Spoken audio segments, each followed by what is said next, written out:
वो सारी एविडेंस बहुत बुरे तरीके से आज स्मैश हो गया है। आज फॉरेन ऑफिस की जितनी सीनियर ब्रास थी, असद मजीद साहब जो पेश हुए, साथ में फैसल तिरमजी साहब जो पेश हुए, और final nail in the coffin of prosecution's case Azam Khan sahab का जो बयान था।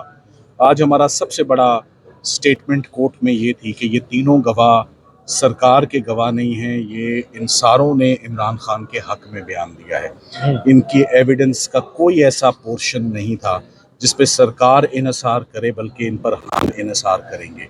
और जिन लोगों के की स्टेटमेंट पर आपने इसको आगे प्रोसीड किया, ये डॉक्यूमेंट्री एविडेंस का केस था, मगर डॉक्यूमेंट इस पूरे मुकदमे में एक भी नहीं है। ना डी मार्च सफ़ा मिसल पे आया, ना साइफर में क्या था, ना मीटिंग का क्या हिस्सा था, ना डिक्रिप्टेड आया, ना प्लेन टेक्स्ट आया। सो डॉक्यूमेंट्री एविडेंस के केस में कोई भी डॉक्यूमेंट नहीं है। ये बड़ी हैरानगी की बात थी। इसको कैसे मुतमईन करेगी सरकार, कैसे एक्सप्लेन करेगी? और आज मैंने जज साहब को कहा कि आप साइफर के केस को 100 दफ़ा भी रिमांड करेंगे तो 100 दफ़ा भी एक्विटल होगा। और उन्होंने इस बात से एग्री किया कि जब एविडेंस आज नहीं तो तब कैसे सकता है, नीचे भेजने से कैसे आ सकता है एविडेंस। सो मेरा ख्याल है कि हम बिल्कुल करीब हैं इमरान खान साहब के, और शाह महमूद कुरैशी साहब का जो डिसीजन है वो बिल्कुल करीब है, वो आने वाला है। आज की एविडेंस में डी मार्च के भेजे जाना, और जो अमेरिका से जो स्टेटमेंट आती है एंजेला एगलर की, वो सिर्फ एक ही जुमला है कि जो खान साहब ने ये एक फॉरेन कॉन्स्पिरेसी की बात की है, it did not play well in Washington. So सिर्फ एक ये statement that it did not play well, is that sufficient? Does that come within the folds of criminal law? Does that fall within the purview of Official Secrets Act? क्या वो किसी दुश्मन मुल्क के साथ कॉपरेट करना है? क्या वो किसी दुश्मन मुल्क को पाकिस्तान का सीक्रेट देना है? आप एक बात समझें, साइफर बाहर से अंदर आया है, अंदर से बाहर कुछ नहीं गया। यहाँ से बाहर किसी को कुछ नहीं भेजा गया, कुछ नहीं दिखाया गया, कुछ नहीं शेयर किया गया। जब आपको बताऊंगा कि ऑफिशियल सीक्रेट्स एक्ट में किस किस्म की प्रोसिक्यूशंस होती रही, कोई पाकिस्तान के राज आप दे दें किसी दूसरे मुल्क को, कोई किसी कुलभूषण यादव का केस हो, किसी अभिनंदन का केस हो, किसी F-16 की टेक्नोलॉजी हो, कोई कहूटा न्यूक्लियर प्लांट की हो, कोई फॉरेन ऑफिस के साइफर ब्यूरो के अंदर की कोई तस्वीरें, इमेजेस, सीक्रेट कोड्स निकाल के दुश्मन मुल्क को दे दो जिससे पाकिस्तान की सालमियत को नुकसान पहुँच जाए। मेरा ख्याल है जज साहब लॉ ही नहीं पढ़ सके, जज साहब कानून को अंडरस्टैंड ही नहीं कर सके।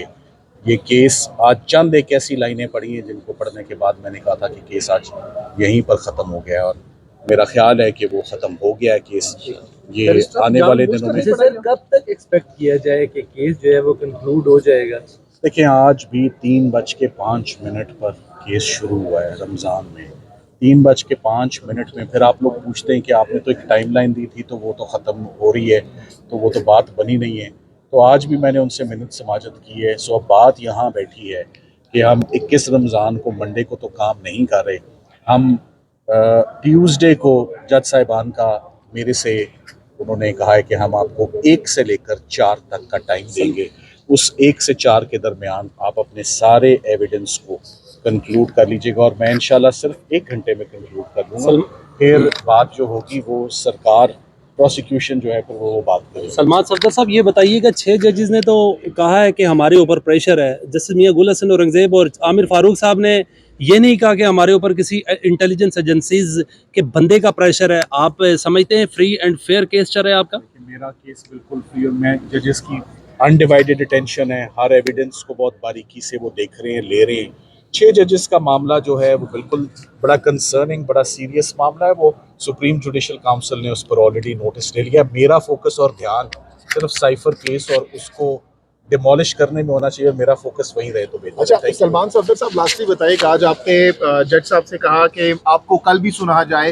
अब जब मंडे तक समाअत मुलतवी कर दी गई है तो कौन सी मजीद एविडेंसेस आप प्रोवाइड करेंगे जिसके बाद ये मामला वाइंड अप होता हुआ, ये केस वाइंड अप होता हुआ नजर आएगा? आज मुकदमे के आगाज में मैंने उनको एक बात जज साहिबान के काइंड नोटिस में दी।